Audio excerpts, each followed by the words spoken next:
Hello student, welcome back at the YouTube channel the Maharaj institute. आज का topic हमारा है deleted syllabus for physics class 11th के लिए। जैसा कि आप लोग जानते हो कि कोविड की वजह से हमारे सिलेबस को अप्रॉक्स 30% कम कर दिया गया है। सीबीएसई वालों ने यह स्टेप लिया है आपकी सहूलियत के लिए, हमारी सहूलियत के लिए। वैसे भी आप जो 11th क्लास के बच्चे हो वो तो 10th पास करके 11th में आते हैं, रिजल्ट आने में लेट लग जाता है, उसके बाद एडमिशन है।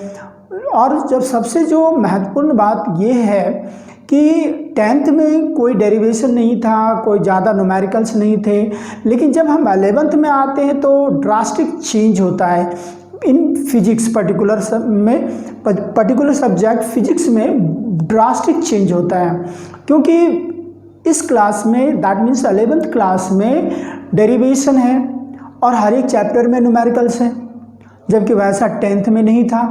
10th में थे लेकिन अप्लाइड न्यूमेरिकल्स नहीं आते थे। तो देखते हैं हम लोग कि सीबीएसई वालों ने कौन कौन से चैप्टर में कौन से टॉपिक को डिलीट किए हैं। Let us proceed towards the topic deleted chapters और टॉपिक्स। फर्स्ट है फिजिकल वर्ल्ड। फिजिकल वर्ल्ड में जैसा कि हमने रेड कलर में आपको अंडरलाइन किया है कि scope and excitement, nature of physical laws, इसको हटा दिया गया है। और टेक्नोलॉजी और सोसाइटी, टेक्नोलॉजी यानी फिजिक्स और सोसाइटी में क्या रिलेशन है वो हमें नहीं पढ़ना है। तो आपको फर्स्ट चैप्टर में कुछ भी नहीं पढ़ना है। आप वीकेस्ट फोर्स, स्ट्रॉन्गेस्ट फोर्स, बस ये 2-3 टॉपिक्स हैं, उसको आप लोग देख लेना। वैसे भी फर्स्ट चैप्टर से ज़्यादा क्वेश्चन नहीं आते, इंट्रोडक्टरी है। अब चलते हैं सेकेंड चैप्टर में। सेकेंड चैप्टर बहुत ही लेंदी है और बहुत वेटेज है इस चैप्टर से। इसमें कोई चेंज नहीं किया गया है।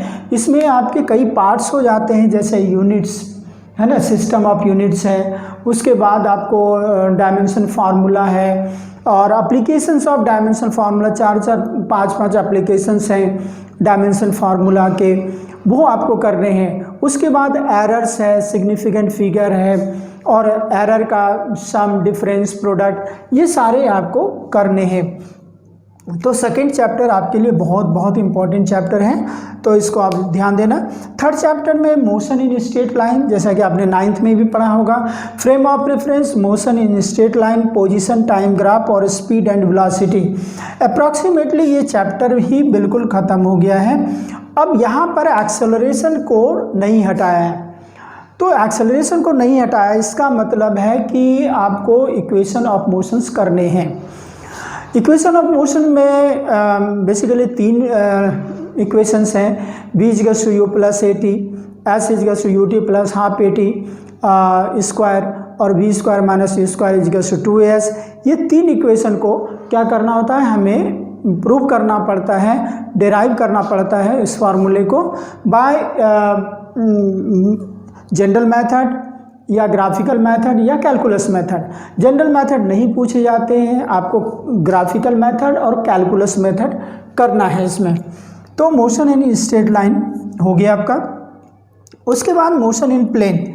मोशन इन प्लेन में कोई चेंज नहीं हुआ है। आप देख लो, ये सेकेंड चैप्टर और 4th चैप्टर है ना, ये भी बहुत लेंदी चैप्टर है। इसमें आपको पढ़ना है प्रोजेक्टाइल, पहले तो वेक्टर्स पढ़ने हैं, addition, subtraction of vector, analytical method of triangles law, parallelogram law, polygon law, ये करना ही है आपको। उसके बाद प्रोजेक्टाइल मोशन। प्रोजेक्टाइल मोशन भी 2 हैं, एक हॉरिजॉन्टल प्रोजेक्टाइल है और एक एंगुलर प्रोजेक्टाइल है। इनके जो इक्वेशंस हैं, इनके जो फार्मूले हैं वो डिराइव करना पड़ेगा आपको, time of flight, range, maximum height, इन सब के। तो बच्चों अच्छा, इसके बाद भी सर्कुलर मोशन है, इसमें बहुत इम्पॉर्टेंट है ना। आपको पूछेगा रिलेशन बिटवीन एंगुलर वेलोसिटी और लीनियर वेलोसिटी, फिर एंगुलर एक्सेलरेशन के लिए डेरिवेशन भी है, बहुत बहुत इम्पॉर्टेंट। तो ये तो थे 4 चैप्टर, फर्स्ट, सेकेंड और थर्ड एंड फोर्थ। 4 चैप्टर में हमने देखा कि कौन कौन से टॉपिक को डिलीट करा है। अब हम लोग चलेंगे 5th चैप्टर की तरफ, law of motion. Chapter number 5 में लॉज ऑफ मोशन में आपको जो हटा दिया गया है कंसेप्ट ऑफ फोर्स इनर्शिया। आप लोगों ने 9th क्लास में भी पढ़ा होगा, इनर्शिया वही है लेकिन उसको भी हटा दिया गया है, inertia of motion, inertia of rest and inertia of direction. तो ये चीज़ आपको नहीं करना है। इजी टॉपिक था। क्या करें? न्यूटन्स फर्स्ट लॉ, इसको हटा दिया गया है। मोमेंटम, न्यूटन सेकेंड लॉ, ओहो ये बहुत ही इम्पॉर्टेंट लॉ है और ये अक्सर पेपर में पूछे जाते थे। और न्यूटन्स थर्ड लॉ भी और इसका एप्लीकेशन, यानी ये आपको 5th चैप्टर में लगभग टॉपिक को हटा दिया गया है। आपको इसमें पढ़ना क्या होगा? बैंकिंग ऑफ रोड्स, उसके बाद वर्टिकल मोशन, ये दो टॉपिक बहुत ही इम्पॉर्टेंट हैं। तो इन दोनों को हमें करना है, बाकी इन सब को डिलीट कर दिया गया है। वर्क पावर और एनर्जी, इसमें कोई चेंज नहीं है। चलो अच्छा है क्योंकि बहुत इजी टॉपिक है और इजी चैप्टर है। वी कैन से कि वर्क पावर एनर्जी बहुत ही इजी चैप्टर है और इसमें आपको कोई नहीं हटाया गया है। इसमें आपको सबसे इम्पॉर्टेंट जो है वो collision inelastic collision in one dimension, उसका potential energy of a spring, वो आप कर लेना, बहुत इम्पॉर्टेंट है। System of particle and rotational motion chapter number 7, इससे बच्चे बहुत डरते हैं और ये टिपिकल चैप्टर कहे जाते हैं, बट ऐसा कोई टिपिकल है नहीं, इसमें कोई टिपिकल क्वेश्चंस नहीं आते हैं। लेकिन फिर भी आपको जो कम किया गया है वो statement of parallel and perpendicular axis है। Theorems in perpendicular and parallel axis both are the most important topics of 11th in physics. तो इन दोनों को हटा दिया गया है और उसके एप्लीकेशन जहाँ जहाँ इन दोनों थ्योरम के फार्मूले का एप्लीकेशंस होता है, जैसे कि हम लोग रिंग के मोमेंट ऑफ इनर्शिया निकालते हैं या डिस्क के निकालते हैं, तो उसमें लास्ट के 2 केसेस जो हैं वहाँ पर एप्लीकेशन होता है इस लॉ का, परपेंडिकुलर और पैरेलल थ्योरम के, तो उसको भी हटा दिया गया है, वो भी नहीं पूछेगा। अगर ग्रेविटेशन की बात करें चैप्टर नंबर 8, ये बहुत इजी टॉपिक है, इजी चैप्टर है ग्रेविटेशन। इसमें आपको कैप्लर्स लॉ हटा दिया गया है, स्टार्टिंग ही होता है कैप्लर्स लॉ से, और एक्सेलरेशन ड्यू टू ग्रेविटी ये भी हटा दिया गया है। यानी आपको वेरिएशन इन जी नहीं पढ़ना है चैप्टर नंबर 8 के अंदर। तो है ना कमाल का बात, बहुत सारे टॉपिक को डिलीट कर दिया गया है, हटा दिया गया है, जो कि टफ होते थे, थोड़े लेंदी होते थे और आप लोगों को बहुत सारा रिबेट दिया गया है इसमें।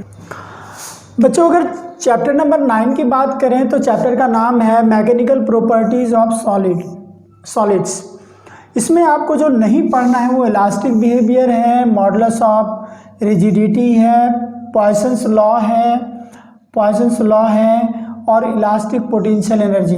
इसमें इलास्टिक पोटेंशियल एनर्जी बहुत ही इंपॉर्टेंट टॉपिक हुआ करता था, अक्सर पूछे जाते थे पेपर में, इलास्टिक पोटेंशियल एनर्जी, जो कि आपको नहीं पढ़ना है। तो भाई मेरे पढ़ना क्या है 9th चैप्टर में?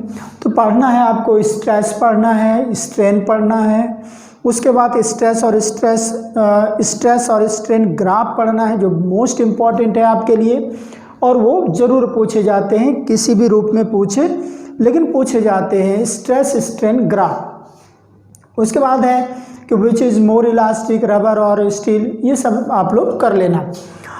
10th चैप्टर की बात करें हम लोग तो मैकेनिकल प्रॉपर्टीज ऑफ लिक्विड है, नो चेंज, बहुत लेंदी चैप्टर है। इसके 2 पार्ट्स हैं, हाइड्रोस्टैटिक्स और हाइड्रोडायनेमिक्स, इसलिए ये बहुत लेंदी हो जाता है। तो आपको ये पूरे चैप्टर और बहुत बढ़िया से तैयार करना है, बहुत सारे वेटेज हैं इसमें से, है ना, बर्नौलीज थ्योरम है, टॉरिसेलीज लॉ है, बहुत सारे एप्लीकेशंस हैं। तो ये चैप्टर भी आपको पढ़ना है, बहुत लेंदी है और मज़ेदार चैप्टर है, नो डाउट, बहुत बढ़िया चैप्टर है। उसके बाद अगर 11th चैप्टर की बात करें तो ये छोटू सा चैप्टर है, छुटकू चैप्टर है, थर्मल प्रॉपर्टीज ऑफ मैटर। तो इसमें बहुत कम टॉपिक्स हैं लेकिन उसमें भी से आधे से अधिक कट गया है।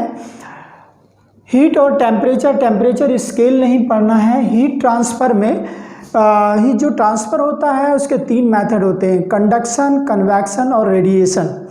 कंडक्शन जैसे कि विंटर सीजन में जो हैंडल होता है डोर का वो आपको ज़्यादा ठंडा लगता है, क्यों? उसके बाद अगर गर्म तवे को छुओ, उसके हैंडल को छुओ तो वहाँ तक हीट आ जाता है। तो ये सारे कंडक्शन का एग्जाम्पल है और कंडक्शन हमें नहीं पढ़ना है। अब कन्वैक्शन, जैसे रूम हीटर एक कोने में रख दो ऑन करके तो पूरा रूम गर्म हो जाता है ड्यू टू कन्वैक्शन। इसी पर क्वेश्चंस होते हैं कि जो कोस्टल टाउन हैं वो ज़्यादा ना तो गर्मी में ज़्यादा गर्म नहीं होते, ठंडी में ज़्यादा ठंड नहीं होती वहाँ। उसी तरह से रेडिएशन, अर्थ जो गर्म होती है ड्यू टू सन रेडिएशन, तो रेडिएशन, ये तीनों टॉपिक आपको नहीं पढ़ना है। तो अब हम लोग चलते हैं थर्मोडायनेमिक्स। बहुत इंपॉर्टेंट टॉपिक है, बहुत इंपॉर्टेंट चैप्टर की बात हम करें तो थर्मोडायनेमिक्स बहुत इंपॉर्टेंट, इसमें बहुत सारे टॉपिक्स हैं। ये हीट इंजन तो पहले भी नहीं आता था, इसको हटा दिया गया है। एक रेफ्रिजरेटर, परफॉर्मेंस ऑफ रेफ्रिजरेटर आता था पेपर में, तो इसको हटा दिया गया है। लेकिन ये भी चैप्टर आपको कम नहीं है, बहुत वेटेज है इसमें।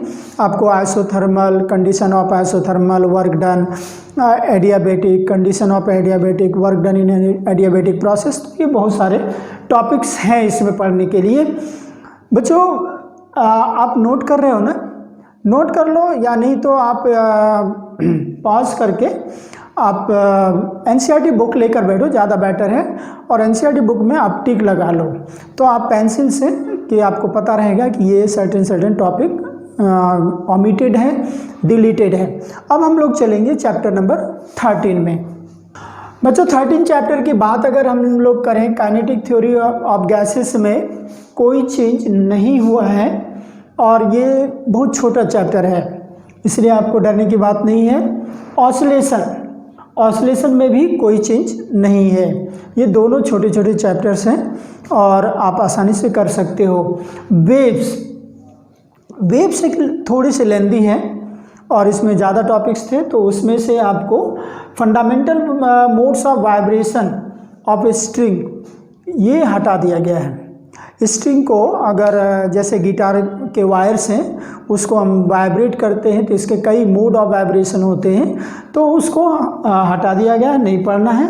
और एक मोस्ट इम्पॉर्टेंट टॉपिक है चैप्टर 15th में, Doppler effects in velocity of sound. ये क्वेश्चन ज़रूर आते थे पेपर में, स्पेशली इन एनुअल एग्ज़ाम, जो कि आपको ओमिट कर दिया गया है, हटा दिया गया है। वेव्स में आपको क्या पढ़ना है? Newton's formula in velocity of sound, उसके बाद Laplace correction and factors affecting the velocity of sound. बस मेन 3 ये टॉपिक्स हैं जो कि आपको इसमें पढ़ना है। उसके बाद बीट फॉर्मेशन, बीट के एक्सप्रेशन, वो आप कर सकते हो। बच्चों आई थिंक कि हर एक टॉपिक आपको अच्छी तरह से क्लियर हो गया होगा कि क्या क्या हमें नहीं पढ़ना है। फिर से मैं बता देता हूँ कि जो टॉपिक्स मैंने बताए वो नहीं पढ़ना है, उसके साथ साथ मैंने वैसे क्वेश्चन, वैसे टॉपिक्स को भी बताए हैं जो कि आपके लिए बहुत बहुत इम्पोर्टेंट है एग्जामिनेशन पॉइंट ऑफ व्यू से। आई होप आप लोग सिलेबस को कवर कर लेंगे अच्छी तरीके से। और बच्चों एक चीज़ और, प्लीज़ आप लोग सब्सक्राइब कर लो चैनल को, क्योंकि ऐसे वीडियोस हमारे जब ही आप देख सकोगे जब तक कि आपने सब्सक्राइब नहीं किया है। सब्सक्राइब कर लोगे तो नोटिफिकेशन आएंगे, और नोटिफिकेशन आएंगे तो आपको ऐसे वीडियो देखने में आसानी होगी और एस्केप आउट नहीं होगा। आप पूरे सिलेबस के वीडियो देख सकते हो। Till then, thank you, thanks a lot for watching this video, thank you.